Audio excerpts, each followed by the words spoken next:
5월의 마지막 저녁, 빗방울들이 사무실 창문을 따사로이 어루만지고 있었다. 강민수는 모니터 속 푸른 코드들 사이에서 마지막 퍼즐 조각을 맞추고 있었다. 벽시계의 긴 바늘이 10시를 가리켰지만 그의 눈동자는 여전히 별빛처럼 반짝이고 있었다. 6년 전 통장 잔고 500만 원으로 시작했던 그 작고 초라했던 사무실이 이제는 연매출 15억을 자랑하는 기업으로 자라났다. 마치 메마른 땅에 뿌린 한 알의 씨앗이 거대한 나무로 성장한 것처럼 직원들은 모두 집으로 돌아갔지만 선장인 그는 늘 마지막 등대지기처럼 남아 내일을 준비하는 것이 숙명이자 자부심이었다. 여보, 또 야근이야? 언제 집에 와? 아내 소영의 목소리가 수화기를 통해 차갑게 스며들었다. 마치 겨울 아침의 서리처럼. 아버지가 또 당신 이야기를 꺼내시는데 매번 이렇게 늦는다고 못마땅해 하셔. 민수는 가슴 깊은 곳에서 올라오는 탄식을 삼켰다. 결혼 6년, 2190일의 세월 동안 장인 박철호의 시선은 언제나 북극의 빙하처럼 차가웠다. 지방대 출신이 뭘 알겠어. 우리 딸이 정말 아깝다는 말들이 송곳처럼 그의 심장에 박혀 염증을 만들어 왔다. 곧 들어갈게. 민수가 부드럽게 대답했지만 소영은 이미 전화를 끊어버렸다. 집으로 향하는 고속도로 위에서 민수는 차창 밖으로 흘러가는 도시의 불빛들을 바라보았다. 각각의 불빛이 누군가의 꿈과 희망을 품고 있을 텐데 왜 그의 빛은 집에서만큼은 인정받지 못하는 것일까? 대학 시절의 기억이 영화처럼 스쳐 지나갔다. 충청북도 작은 농촌 마을에서 자란 농부의 막내 아들. 그는 새벽 5시에 일어나 신문 배달을 하고 밤늦도록 편의점에서 아르바이트를 했다. 장학금과 학자금 대출로 버틴 그 치열했던 4년은 그를 단단하게 만들었다. 전자공학과 실험실에서 보낸 무수한 밤들, 납땜 냄새와 함께 꿈을 키워가던 그 순수했던 시절들. 나는 반드시 성공할 거야. 그리고 세상에 증명해 보일 거야. 졸업식 날 캠퍼스 언덕에서 혼자 다짐했던 그 말이 여전히 가슴 깊은 곳에서 울리고 있었다. 취업 대신 창업을 선택했던 28배 봄날. 모든 사람들이 말렸다. 안정적인 대기업에 들어가라. 무모한 도전은 그만두라. 현실을 보라고. 하지만 민수는 자신만의 길을 걷기로 결심했다. 실패의 두려움보다 도전하지 않는 후회가 더 컸기 때문이었다. 소영과의 만남은 운명 같았다. 7년 전 코엑스에서 열린 IT 트렌드 세미나에서 그녀가 발표하는 모습을 처음 봤을 때 민수의 세상이 바뀌었다. 검은색 정장에 하얀 블라우스를 입은 그녀는 마치 백합꽃처럼 우아했다. 서울대 경영학과 출신답게 논리적이고 세련된 말솜씨로 청중들을 사로잡는 모습에 민수는 한눈에 반했다. 실례지만 커피 한 잔 어떠세요? 세미나가 끝난 후 용기를 내어 다가갔던 그날. 소영이 미소 지으며 고개를 끄덕였을 때의 그 설렘을 민수는 지금도 생생히 기억하고 있었다. 1년간의 열정적인 연애, 그리고 성대한 결혼식. 하지만 피로연에서 장인이 친척들에게 사위를 소개할 때의 그 어색한 순간은 지금도 악몽처럼 되살아났다. 사위가 지방대학에서 전자공학을 전공했다고 하네요. 장인의 목소리에는 어쩔 수 없이 인정해야 하는 체념이 배어 있었다. 마치 딸이 선택한 남편을 어떻게 포장해야 할지 모르겠다는 듯한 표정이었다. 그 순간 민수는 느꼈다. 아, 나는 이 집안에서 환영받지 못하는 이방인이구나. 신랑이 주인공이어야 할 결혼식에서조차 그는 구석진 자리에 서 있는 느낌이었다. 신혼집에 도착했을 때 소영이 말했다. 당신 아버지한테는 좀 더 잘 보이려고 노력해. 아버지가 좀 까다로우신 편이거든. 그때는 단순히 새 가족에게 적응하는 과정이라고 생각했다. 시간이 지나면 달라질 거라고 믿었다. 하지만 6년이 흐른 지금 상황은 조금도 나아지지 않았다. 아니, 오히려 더 악화된 것 같았다. 집에 도착하자 거실에서는 장인과 소영이 저녁 뉴스를 보고 있었다. 대기업 회장들의 성공 스토리가 화면에 흘러나오고 있었다. 아버님, 안녕하세요. 민수가 정중히 인사를 드렸지만 장인은 TV 화면을 보며 혀를 찼다. 요즘 젊은 것들은 가정을 뒷전으로 하는군. 아내가 혼자 저녁을 먹고 있는데도 회사 일이 더 중요한가? 장인의 목소리에는 날카로운 가시가 돋아 있었다. 죄송합니다, 아버님. 중요한 계약건이 있어서. 민수가 조심스럽게 해명하려 하자 소영이 차가운 시선으로 남편을 제지했다. 당신도 좀 그래. 아버지 앞에서 변명만 늘어놓지 말고. 소영의 말에는 남편보다 아버지를 더 배려하는 마음이 스며 있었다. 그날 밤 침실은 무겁고 답답한 공기로 가득했다. 민수는 베개에 머리를 대고 천장을 바라보며 혼잣말했다. 소영아, 내가 정말 그렇게 부족한 사위일까? 화장대 앞에서 스킨케어를 하던 소영이 거울을 통해 남편을 바라보며 대답했다. 당신이 너무 예민한 것 같아. 아버지는 원래 그런 성격이라고 했잖아. 그녀의 목소리는 마치 벽에 부딪혀 되돌아오는 메아리처럼 차가웠다. 하지만 6년이 지났어. 그동안 내가 얼마나 노력했는지 몰라. 민수의 목소리에는 간절함이 배어 있었다. 노력? 소영이 돌아서며 남편을 바라보았다. 솔직히 말해서 아버지가 원하는 사위상과는 좀 거리가 있는 게 사실이잖아. 대기업 임원이나 전문직 같은. 민수는 더 이상 말하지 못했다. 아내조차도 자신을 있는 그대로 받아들이지 못하고 있다는 사실이 칼날처럼 가슴을 찔렀다. 다음 날 새벽 민수는 평소보다 일찍 회사에 나갔다. 아직 아무도 출근하지 않은 사무실에서 그는 창문 너머로 떠오르는 해를 바라보았다. 세종시에 위치한 3층짜리 건물이었지만 이곳은 그의 성취와 꿈이 살아 숨쉬는 공간이었다. 벽에 걸린 표창장들과 감사패들이 아침 햇살을 받아 반짝였다. 올해의 혁신 벤처기업상, 중소기업 기술개발 우수상, 고용창출 유공 표창. 하나하나가 그의 피와 땀이 만들어낸 결과물들이었다. 지난해 대형 유통업체와 체결한 모바일 앱 개발 계약은 그의 인생을 바꿔놓았다. 매출이 전년 대비 300% 증가했고 직원도 7명에서 12명으로 늘었다. 올해는 연봉이 1억 2천만 원을 넘어섰다. 객관적으로 보면 성공한 기업가의 모든 조건을 갖췄다. 민수 형, 정말 대단해요. 후배 개발자가 진심 어린 감탄을 표했다. 6년 만에 여기까지 성장시키다니 저희 모두 형을 존경해요. 직원들의 인정과 사회의 평가. 하지만 정작 그가 가장 인정받고 싶어하는 곳에서는 여전히 찬바람만 불었다. 어느 토요일 저녁 민수는 대학 동기들과 강남의 한 고급 레스토랑에서 만났다. 모두들 각자의 자리에서 성공을 일구어가고 있었다. 사법시험에 합격한 친구, 대기업 부장으로 승진한 친구, 병원을 개원한 친구까지. 민수야, 너 정말 대단하다. 친구들이 입을 모아 칭찬했다. 창업해서 여기까지 키우다니. 우리 중에 제일 용감하고 성공한 것 같아. 그러게 말이야. 요즘 벤처 사업하기가 얼마나 어려운데. 너는 정말 타고난 사업가야.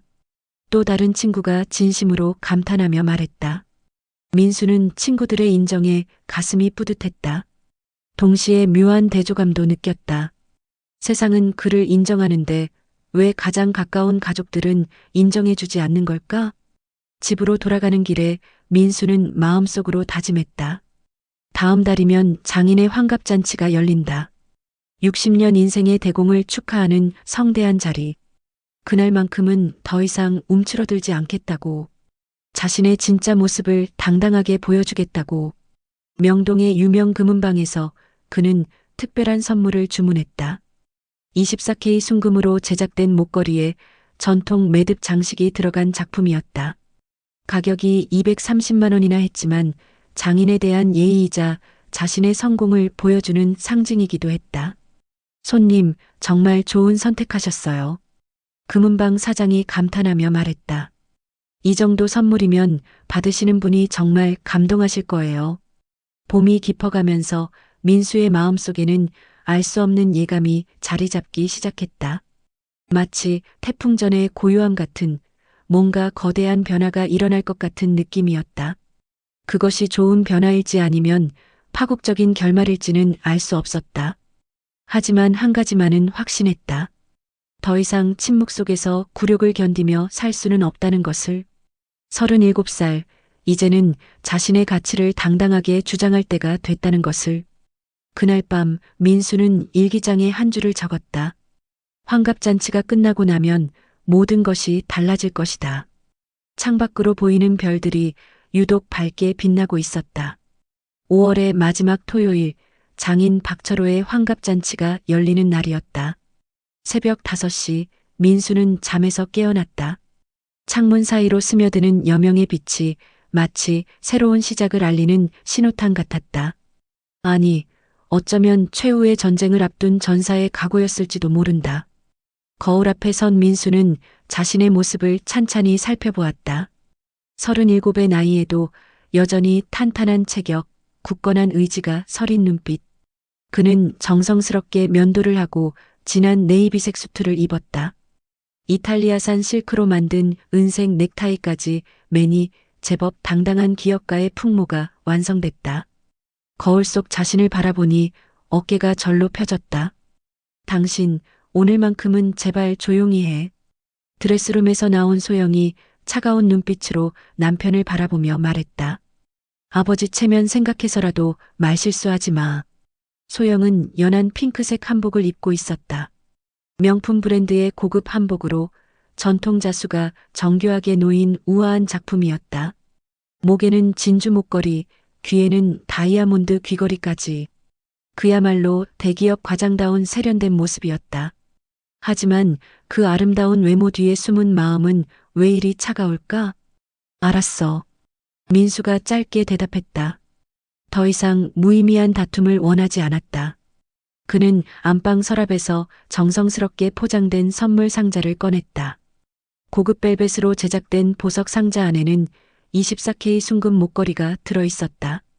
전통 매듭 장식이 달린 정교한 작품으로 230만 원이라는 적지 않은 금액이었지만 민수는 후회하지 않았다. 이것은 단순한 선물이 아니라 자신의 진심과 성의를 보여주는 상징이었으니까. 아침을 준비하면서 민수는 며칠 전 받았던 전화를 떠올렸다. 대학 선배 최강훈으로부터 온 뜻밖의 연락이었다. 민수야, 잘 지내지? 오랜만이네. 전화기 너머로 들려온 선배의 목소리는 여전히 따뜻했다. 선배님, 정말 오랜만이에요. 어떻게 지내세요? 민수는 반가움에 목소리가 밝아졌다. 잘 지내고 있어. 그런데 요즘 너 소식을 들었는데 사업이 정말 잘 되고 있다면서? 대형마트와 계약했다고? 아, 그 소식까지 들으셨어요? 민수는 놀랐다.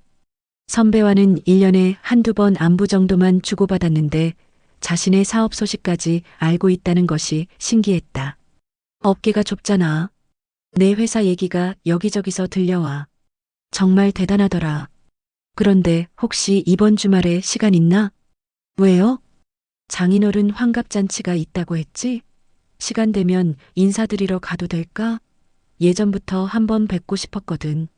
민수는 잠시 당황했다. 선배가 갑자기 장인의 환갑잔치에 오겠다니? 선배님, 굳이 그러실 필요 없어요. 그리고 아버님께서 좀 까다로우신 편이라서. 괜찮아. 나도 나이가 들어서 그런지 예의를 차리고 싶어졌어. 그리고 내 가족들에게도 인사드리고 싶고. 어때? 그럼 시간 되시면요. 그때는 단순한 예의차 하는 말이라고 생각했다. 하지만 지금 돌이켜보니 선배의 목소리에는 뭔가 특별한 의도가 있었던 것 같았다. 최강훈. 그는 민수보다 5살 위의 대학 선배였다. 같은 전자공학과 출신으로 학창 시절부터 뛰어난 실력으로 유명했다. 졸업 후에는 대기업에서 몇 년간 경험을 쌓은 뒤 창업에 뛰어들어 지금은 코스닥 상장 기업인 테크이노베이션 그룹의 대표이사가 되어 있었다. 대학 시절 민수가 가장 힘들었던 3학년 때 일이었다. 집에서 보내주는 생활비가 끊어져서 학비를 걱정하고 있을 때 최강훈 선배가 도움의 손길을 내밀었다. 민수야, 우리 연구실에서 아르바이트 하나 있는데 관심 있나? 시급도 괜찮고 전공과도 관련 있어. 정말요? 어떤 일인데요? 교수님 연구 프로젝트 보조 업무야. 코딩이랑 데이터 분석 위주고 내 실력이면 충분히 할 수 있어. 그 아르바이트 덕분에 민수는 학비 걱정 없이 공부에 집중할 수 있었다. 그리고 무엇보다 선배와 함께 일하면서 많은 것을 배웠다.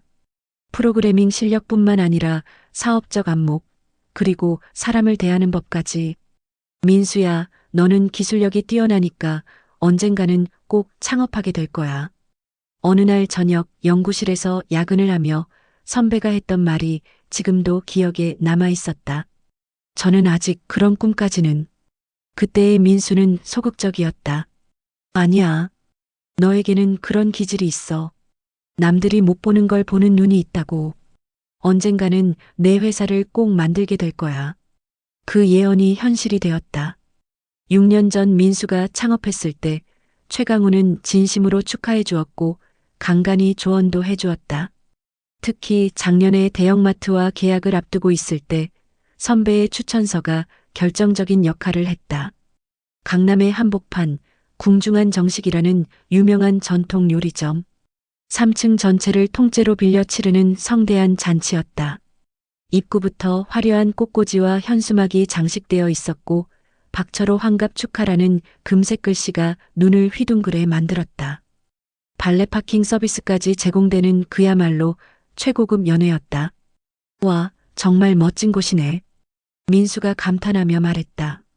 하지만 소영의 반응은 시큰둥했다. 당연하지. 아버지 환갑인데 이 정도는 해드려야지. 마치 이런 규모의 잔치는 당연하다는 듯한 목소리였다. 주차장에는 벤츠, BMW, 아우디 등 고급차들이 즐비했다. 민수의 제네시스 GV80도 나쁘지 않은 차였지만 이곳에서는 평범해 보였다. 역시 장인어른 인맥이 대단하시구나. 민수는 속으로 감탄했다. 건물 안으로 들어서자 이미 많은 사람들이 모여 있었다. 대략 60여 명 정도 되어 보였다. 장인의 형님 부부, 소영의 큰 고모와 작은 고모, 이모 가족들, 그리고 장인의 전 직장 동료들까지. 모두들 정장이나 한복을 차려입고 화기애애한 분위기를 만들어가고 있었다. 어머, 사위 왔구나.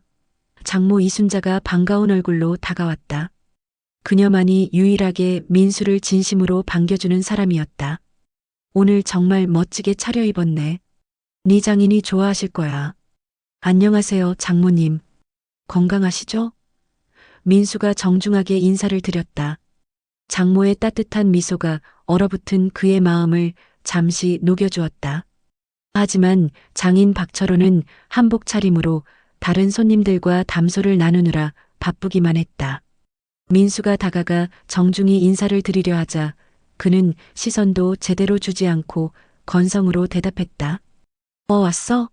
자, 친척분들한테 인사드리고 적당한 자리 찾아 앉아. 마치 귀찮은 일 하나를 처리하듯 무뚝뚝한 말투였다. 그 순간 민수는 가슴이 쿵 내려앉았다. 오늘도 역시 쉽지 않을 것이라는 직감이 들었다. 하지만 이미 여기까지 온 이상 끝까지 해보기로 마음먹었다. 연회장 안으로 들어서자 더욱 화려한 광경이 펼쳐졌다. 원형 테이블 8개가 배치되어 있었고 각 테이블마다 가족과 친척, 직장 동료들이 나뉘어 앉아 있었다. 메뉴는 전통 궁중요리 코스로 한 상에 50만 원은 좋게 넘어 보이는 호화로운 차림이었다. 민수와 소영은 가족 테이블에 자리를 잡았다. 장인과 장모를 중심으로 소영의 오빠 부부와 그들의 자녀, 그리고 민수 부부까지 총 8명이 한 테이블에 앉았다. 소영의 오빠 박성민은 대형 로펌의 변호사였고 올케인 김미영은 대학병원의 간호부장이었다. 그들의 아들 박준혁은 중학교 2학년으로 전교 1등을 놓치지 않는 수재였다. 준혁이 이번에 또 전교 1등 했다면서? 역시 우리 집안 피가 다르네. 장인이 손자를 바라보며 흐뭇하게 웃었다. 그 얼굴에 떠오른 미소는 민수가 6년 동안 한 번도 받아보지 못한 것이었다. 할아버지 덕분이에요. 할아버지가 늘 공부하라고 격려해 주셔서요. 준혁이 예의 바르게 대답했다. 그러게 말이야. 역시 공부를 잘해야 해. 그래야 나중에 좋은 대학 가고 좋은 직장 얻고. 장인의 목소리에는 자부심이 가득했다. 민수는 조용히 술잔을 기울였다. 장인의 기준에서 좋은 직장이란 대기업이나 전문직을 의미한다는 것을 잘 알고 있었다. 자신처럼 중소기업을 운영하는 것은 그 범주에 들지 못했다. 고모부는 무슨 일 하세요? 준혁이 순진한 목소리로 물었다. 아이에게는 죄가 없었지만 그 질문이 민수에게는 날카로운 화살처럼 느껴졌다. 나는 IT 회사를 운영하고 있어. 민수가 최대한 자연스럽게 대답했다. 와, 멋있어요. 게임 회사예요? 준혁의 눈이 반짝였다.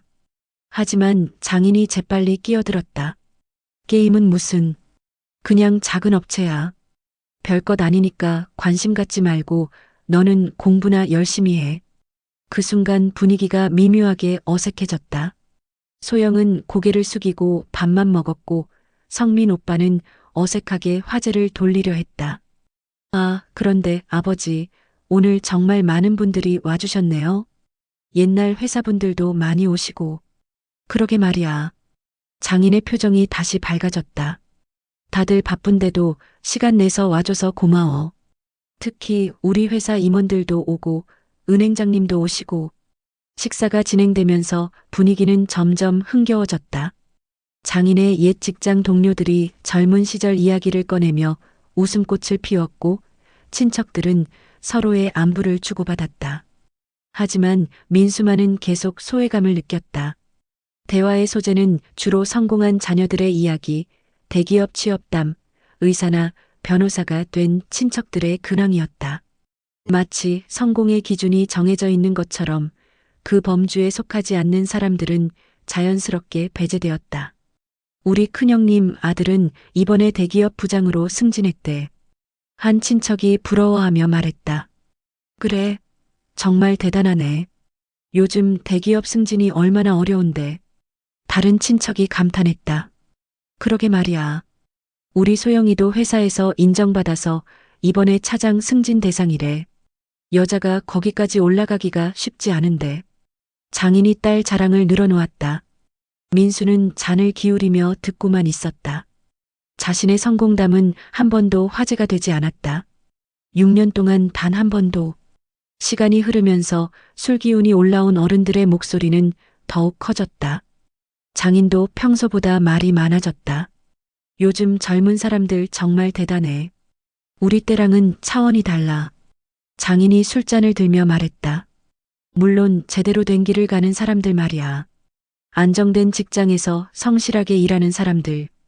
그 말을 들으며 민수의 가슴이 조여왔다.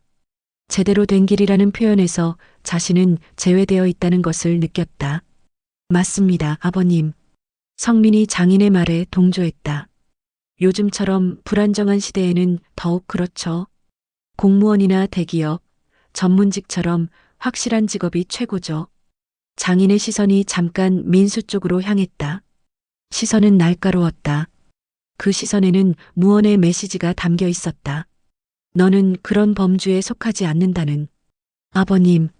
민수가 조심스럽게 입을 열려던 그 순간이었다. 갑자기 연회장 입구가 소란스러워졌다.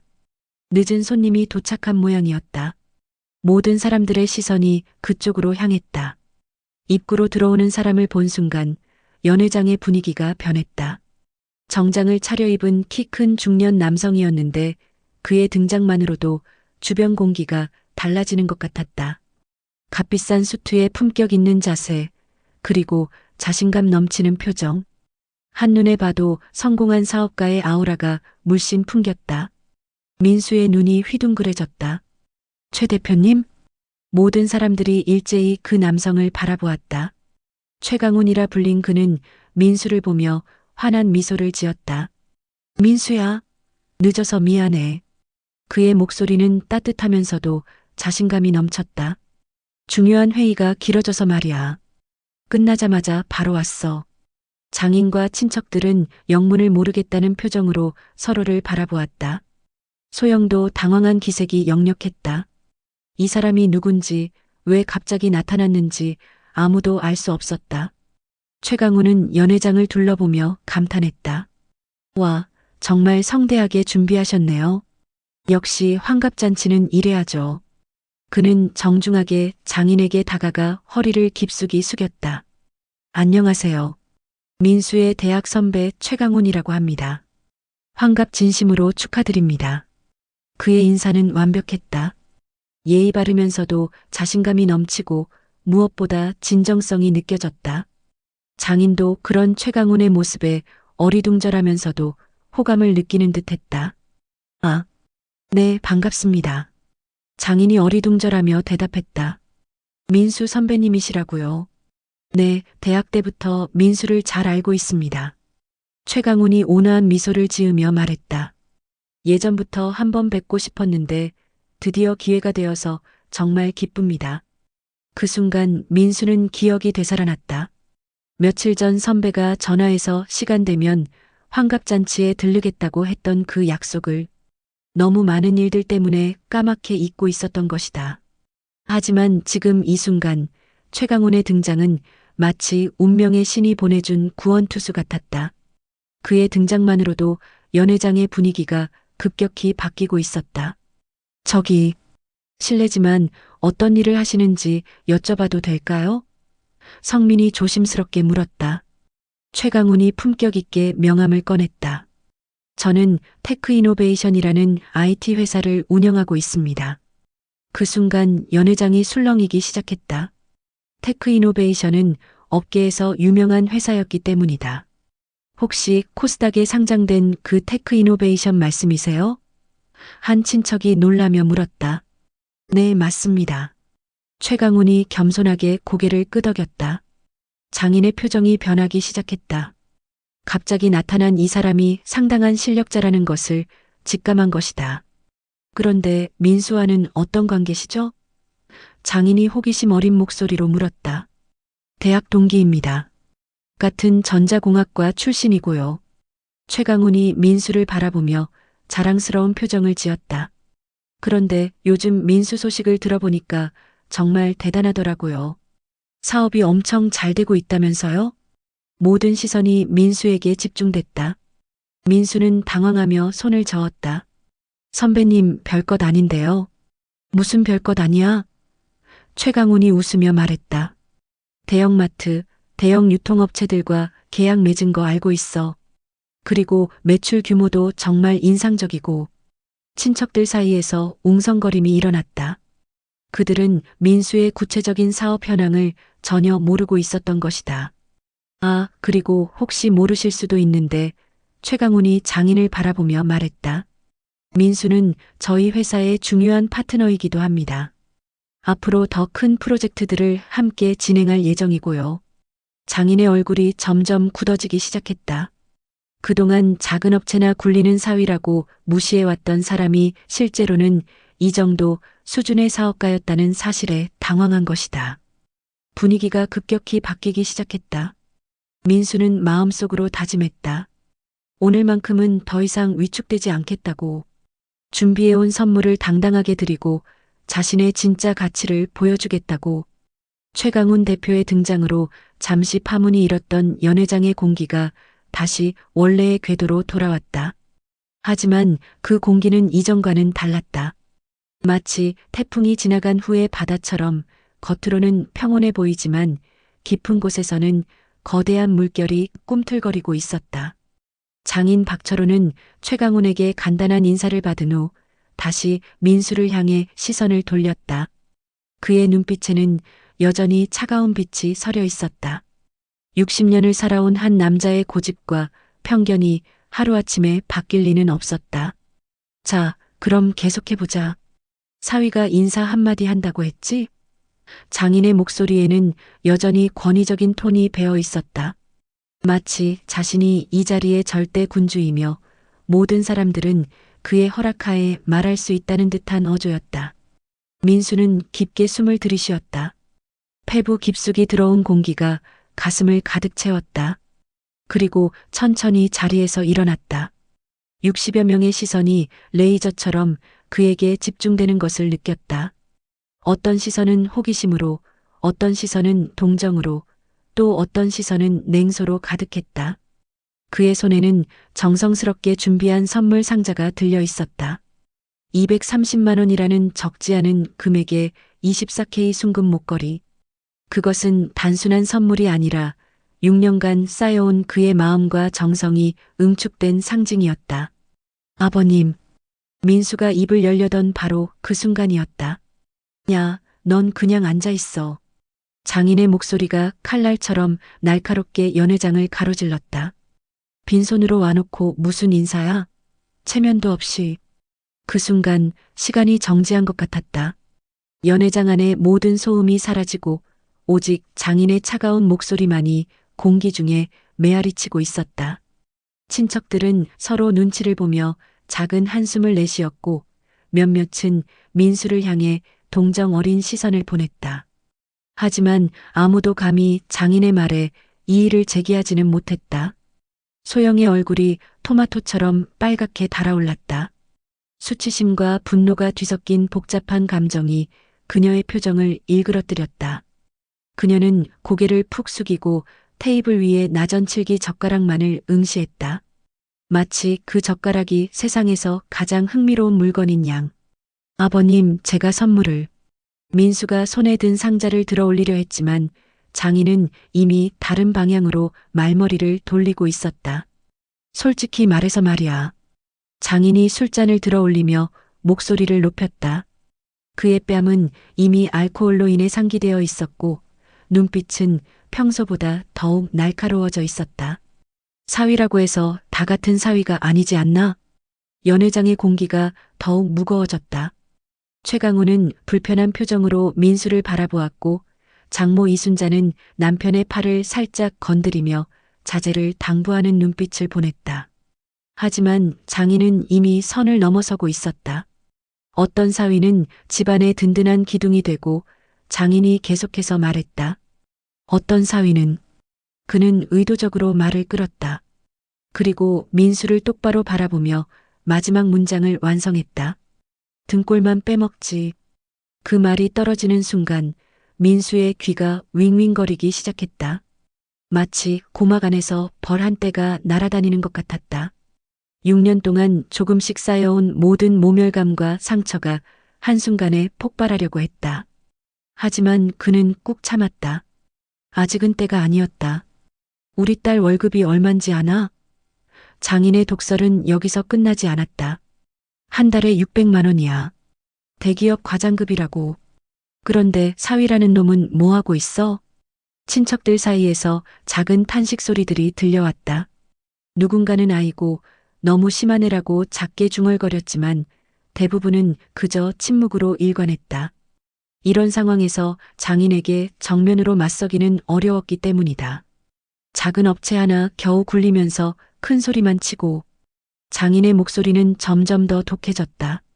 그러면서 체면은 또 어찌나 차리려고 하는지. 실속은 없으면서 말이야. 소영이 떨리는 목소리로 아버지를 말렸다. 아버지, 그만하세요. 하지만 그녀의 목소리에는 남편을 감싸는 뜻이 아니라 아버지가 더 이상 창피를 당하지 않았으면 하는 마음이 담겨 있었다. 뭘 그만해? 장인이 더욱 목소리를 높였다. 사실을 말하는 건데 6년 동안 뭘 해줬어? 아이 하나 못 낳아놓고 경제적으로도 별 도움 안 되고. 그 순간 민수의 한계점이 왔다. 더 이상 참을 수 없었다. 6년 동안 굽혀왔던 허리를 곧게 펴고 장인을 정면으로 바라보았다. 그의 눈빛에는 이제 굴복도 위축됨도 없었다. 오직 당당함만이 있었다. 아버님. 민수의 목소리가 연회장 전체에 또렷하게 울려 퍼졌다. 그 음성에는 6년간 억눌렸던 모든 감정이 압축되어 있었다. 빈손이라고 하셨습니까? 모든 사람들이 숨을 죽이고 민수를 바라보았다. 분위기가 급격히 바뀌고 있었다. 지금까지 소극적이고 순종적이었던 사위가 돌변하고 있는 것이다. 민수는 손에 든 고급 벨벳 상자를 테이블 한가운데 놓았다. 상자가 나전칠기 테이블에 닿으며 나는 작은 소리조차도 연회장의 정적 속에서는 우레와 같았다. 이게 제 선물입니다. 민수가 상자를 천천히 열었다. 24K 순금 목걸이가 샹들리에의 조명을 받아 눈부시게 반짝였다. 전통 매듭 장식이 정교하게 새겨진 그 목걸이는 그야말로 예술품이었다. 친척들 사이에서 우와 하는 감탄사가 터져나왔다. 몇몇 여성 친척들은 눈을 크게 뜨고 그 목걸이를 바라보았다. 230만 원짜리 순금 목걸이는 누가 봐도 값비싸 보였다. 저는 지난 6년 동안 한 번도 빈손으로 오지 않았습니다. 민수의 목소리는 차분했지만 강렬했다. 명절마다 생신마다 설날과 추석마다 늘 정성껏 준비해서 왔습니다. 장인의 얼굴이 조금씩 굳어지기 시작했다. 예상하지 못한 민수의 반응에 당황한 것이다. 6년 동안 고분고분했던 사위가 갑자기 목소리를 높이는 상황이 낯설었다. 그리고 경제적으로 도움이 안 된다고 하셨는데 민수가 계속해서 말했다. 이제 그의 목소리에는 더 이상 주저함이 없었다. 작년에 장인 어른 집 아파트 대출금 3천만 원을 대신 갚아드린 게 누구입니까? 연회장에 다시 한번 정적이 흘렀다.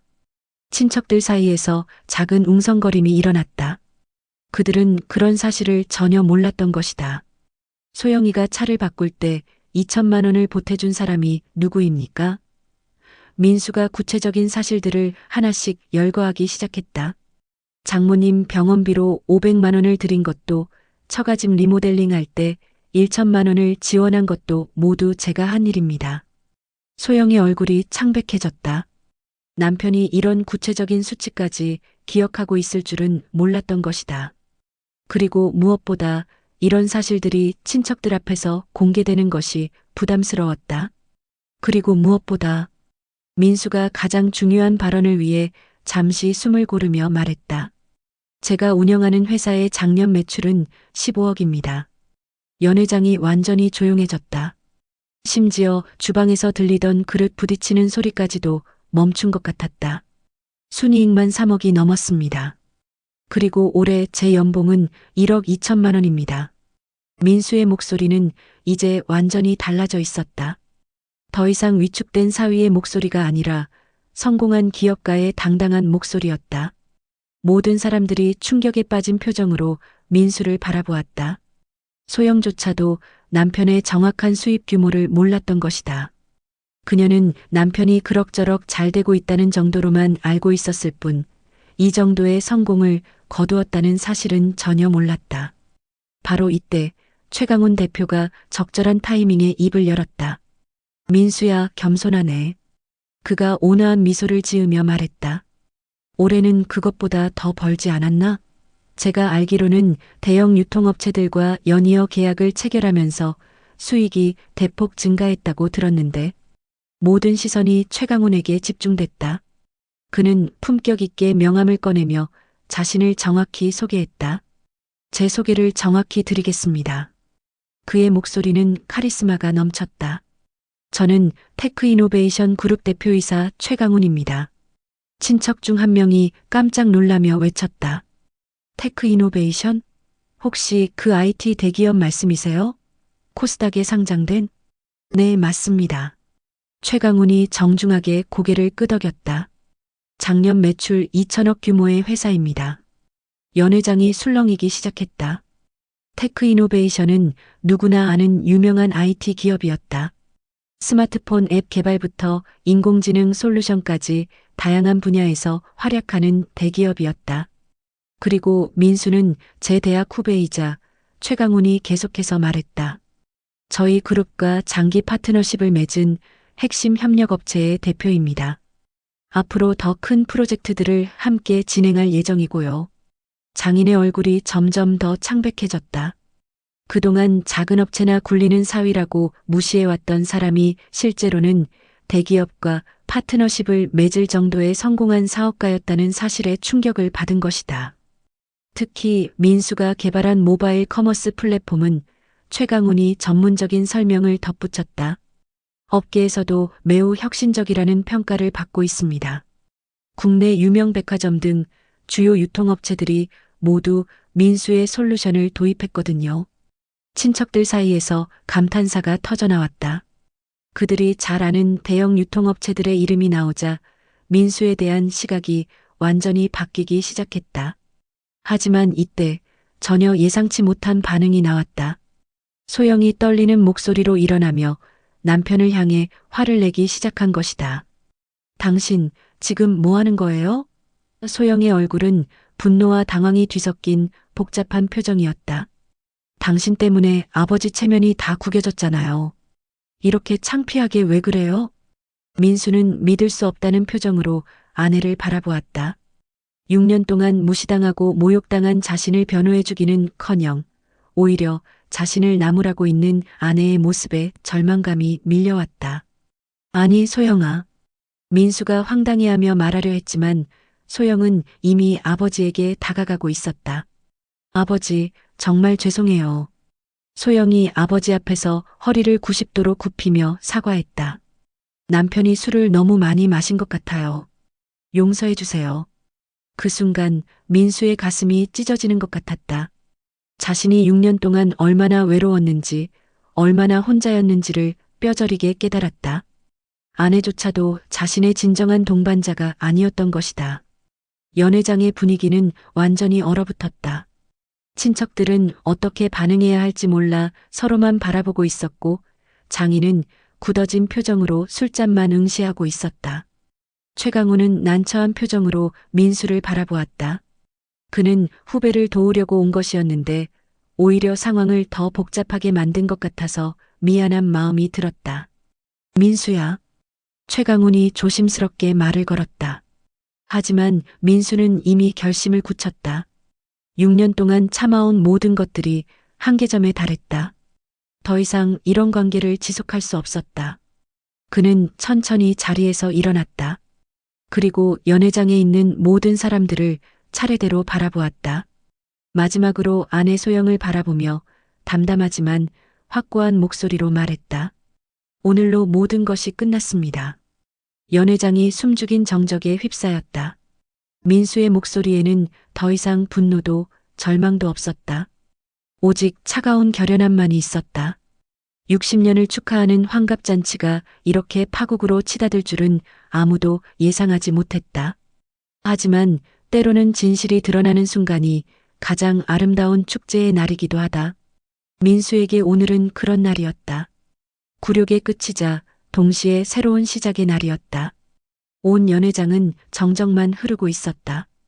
그때 정적을 깨뜨린 것은 최강훈 대표였다. 그는 자연스럽게 민수 옆에 서서 손을 어깨에 올렸다. 민수야, 괜찮니? 최 대표의 목소리는 따뜻했다. 오늘 정말 좋은 날인데 다들 왜 이렇게 분위기가 무거워? 민수는 최 대표를 바라보며 깊이 숨을 들이쉬었다. 그리고 다시 장인을 향해 고개를 돌렸다. 이제 더 이상 물러설 곳은 없었다. 아버님, 지난 6년 동안 정말 많이 참았습니다. 민수의 목소리는 이제 완전히 달라져 있었다. 떨림도 주저함도 없는 확고한 목소리였다. 하지만 오늘 확실히 깨달았습니다. 장인이 민수를 쏘아보며 말했다. 뭘 깨달았는데? 저를 아무리 무시해도 성과를 내도 돈을 벌어도 아버님께는 영원히 지방대 출신 사위로밖에 보이지 않는다는 것을요. 민수가 씁쓸하게 미소 지었다. 친척들 사이에서 작은 탄식 소리가 들려왔다. 몇몇은 민수에게 동조하는 듯한 표정을 지었다. 그런데 더 실망스러운 건 민수가 소영을 바라보며 말했다. 제 아내마저도 저를 이해해주지 않는다는 겁니다. 소영의 얼굴이 창백해졌다. 당신 지금 뭐라고 하는 거야? 6년 동안 당신 아버지의 무시와 모욕을 참아온 게 소영이 너 때문이었어. 그런데 정작 당신은 한 번도 내 편에 서준 적이 없었어. 민수의 목소리에는 깊은 상처가 배어 있었다. 그게 무슨... 소영이 변명하려 했지만 민수는 계속 말했다. 지금도 마찬가지야. 내가 모욕당하는 걸 보면서도 장인 어른 체면만 걱정하고 있잖아. 내가 얼마나 상처를 받고 있는지는 관심조차 없잖아. 장모 이순자가 조심스럽게 말했다. 민수야, 너무 흥분하지 말고. 장모님 죄송합니다. 하지만 이제 더는 참을 수 없어요. 민수가 장모에게 정중히 인사를 드리며 말했다. 장모님만큼은 저를 따뜻하게 대해주셨는데 정말 감사했습니다. 최강훈 대표가 분위기를 바꿔보려 했다. 민수야, 오늘은 좋은 날이니까. 하지만 민수는 고개를 저었다. 선배님 감사합니다. 하지만 이미 선을 넘었어요. 그는 다시 장인을 바라보며 말했다. 아버님, 마지막으로 한 가지만 말씀드릴게요. 저는 비록 지방대를 나왔지만 제 실력으로 여기까지 왔습니다. 그리고 앞으로도 더 성장할 겁니다. 뭔 소리야, 넌. 장인이 화를 내려 하자 민수가 손을 들어 말렸다. 아직 끝나지 않았습니다. 민수의 눈빛이 번뜩였다. 제가 운영하는 회사는 내년에 코스닥 상장을 준비하고 있습니다. 최 대표님 계열사와의 합작법인도 설립될 예정이고요. 친척들이 다시 한번 놀라며 웅성거렸다. 최 대표가 고개를 끄덕이며 확인해 주었다. 그리고 무엇보다 민수가 가장 중요한 말을 꺼냈다. 저는 제 아내가 저를 자랑스러워해 주기를 원했어요. 하지만 그건 불가능한 일인 것 같습니다. 소영이 급히 말했다. 당신 무슨 소리야? 나는 당신을. 소영아. 민수가 아내를 정중하게 불렀다. 그 순간 모든 사람들이 느꼈다. 뭔가 돌이킬 수 없는 선을 넘으려 한다는 것을. 너는 나를 사랑한 게 아니라 장인 어른이 인정하는 남편을 원했던 거였어. 민수의 목소리는 담담했다. 그리고 내가 그런 사위가 될 수 없다는 걸 오늘 확실히 깨달았어. 민수야, 진정해. 최 대표가 걱정스럽게 말했다. 선배님, 저는 지금이 가장 정신이 맑아요. 민수가 미소를 지었다. 6년 만에 처음으로 제 자신을 찾은 것 같아요. 그는 테이블에서 순금 목걸이 상자를 집어들었다. 이 선물은 받아주세요. 마지막 예의니까요. 그리고는 모든 사람들을 둘러보며 말했다. 오늘까지 정말 고생 많으셨습니다. 특히 장모님께는 감사의 인사를 드립니다. 민수야, 어디 가는 거야? 장모가 불안한 목소리로 물었다. 집에 가서 이혼 서류를 준비하려고요.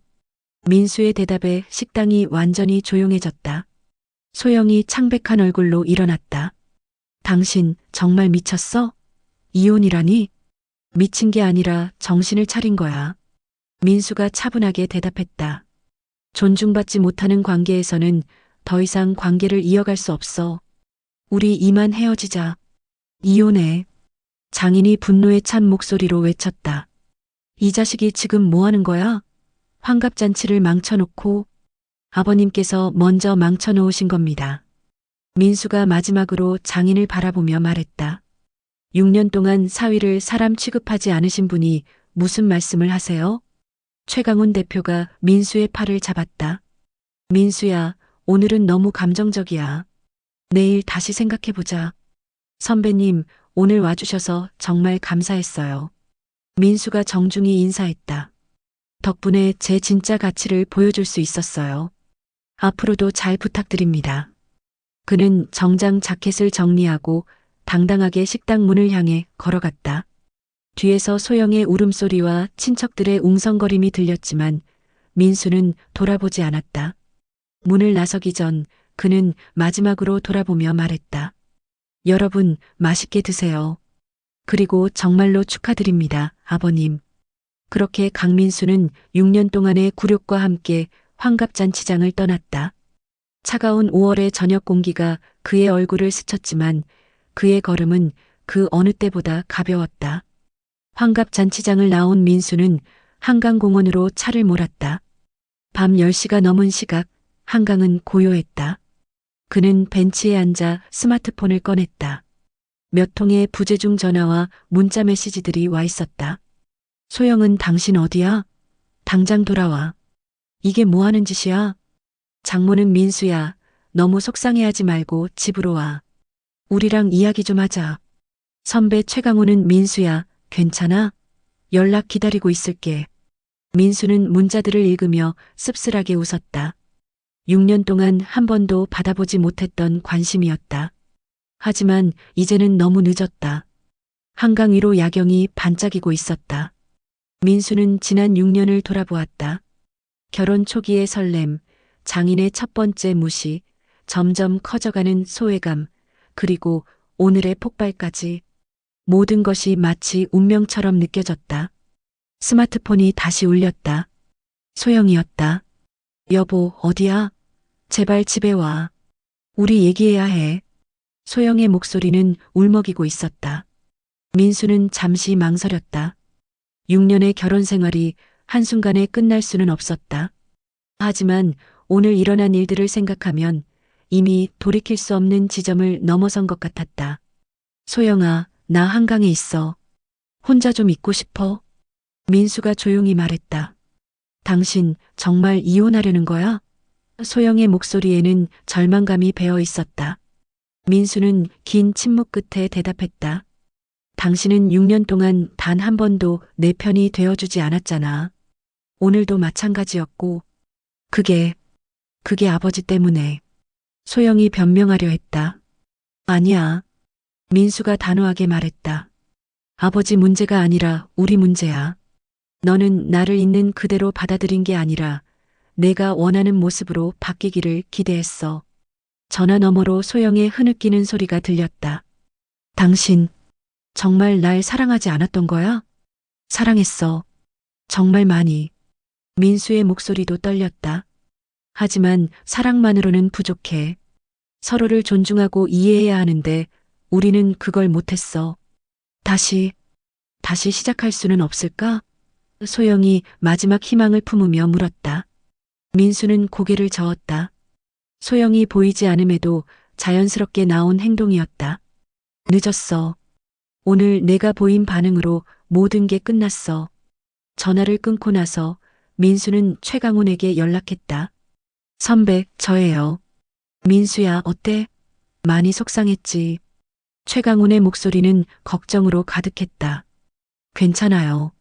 오히려 속이 시원해요. 민수가 웃으며 말했다. 선배가 오늘 와주셔서 정말 감사했어요. 덕분에 당당하게 말할 수 있었어요. 민수야, 너 정말 대단한 사람이야.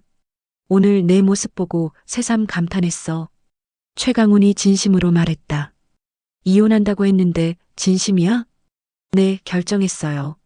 민수의 대답은 확고했다. 며칠 후 민수는 변호사 사무실에서 이혼 서류를 작성했다. 소영도 결국 서류에 서명했다. 그들의 6년 결혼 생활은 그렇게 법적으로 마무리됐다. 한 달 후 민수는 새로운 오피스로 이사했다. 강남의 20층짜리 빌딩 전체를 임대했다. 직원도 10명으로 늘었고 최강훈의 그룹과의 합작법인도 공식 출범했다. 이사 첫날 직원들이 축하 화환을 보내왔다.